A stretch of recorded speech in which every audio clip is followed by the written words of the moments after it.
कभी सोचे हैं जब -30 डिग्री के ठंड में गोलियां बरस रही है, चारों तरफ बर्फ ही बर्फ हो, तब एक भारतीय सैनिक क्या महसूस करती होगी। वो ठंड से नहीं डरता, वो मौत से भी नहीं डरता, क्योंकि उसके दिल में जल रही होती है वतन की आग। आज मैं तुम्हें उस फौजी की कहानी सुनाने जा रहा हूँ जो बर्फ में नहीं जमे बल्कि अमर हो गए। वो नाम है मेजर शैतान सिंह भाटी। रेजाला का वो शेर जिसने चीन के 1000 सैनिकों की नींद उड़ा दी थी। साल था 1962। भारत और चीन की जंग छिड़ चुकी थी। लद्दाख के बर्फीली वादियों जहां सांस लेना भी मुश्किल था, वहां तैनात था हमारा जवान कुमाऊं रेजिमेंट की शेर। रेजाला पोस्ट पर 123 सैनिक की एक छोटी सी टुकड़ी जिन्हें लीड कर रहे थे मेजर शैतान सिंह। चारों ओर सिर्फ सफेद ही सफेद थे, ना कोई हरकत ना कोई आवाज, बस मौत की ठंडी हवा। लेकिन उन जवानों की आंखों में एक ही जज्बा था, अगर मरना है तो वतन की मिट्टी पर। सुबह के वक्त था, बर्फ पर हल्की सी रोशनी पड़ी। दूर पहाड़ियों से अचानक गोलियों की आवाज गूंजी। तब तक युद्ध शुरू हो चुका था। सामने थे 3000 से ज्यादा चीनी सैनिक और हमारे पास सिर्फ 120 भारतीय जवान। लेकिन मेजर शैतान सिंह को फर्क नहीं पड़ा।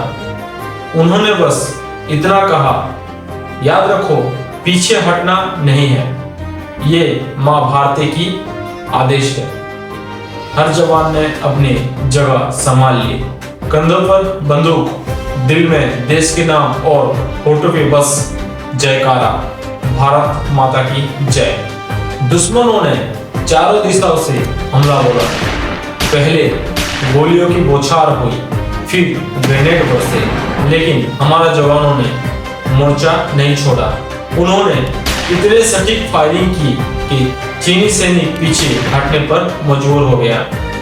हर ओर बारूद की गंध, हर तरफ चिल्लाहट, पर उस बर्फ में सिर्फ एक ही आवाज गूंज रही थी, आगे बढ़ो हिंदुस्तान जिंदाबाद। मेजर शैतान सिंह ने अपने पोस्ट से पोस्ट दौड़ लगाई, घायल जवान को संभाला, गोलीबारी के बीच आदेश दिया।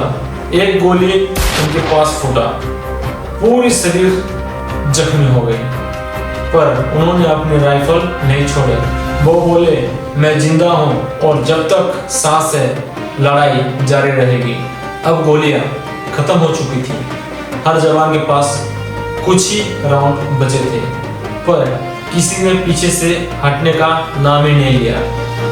उन्होंने पत्थर, ग्रेनेड जो मिला उसे लड़ाई जारी रखी।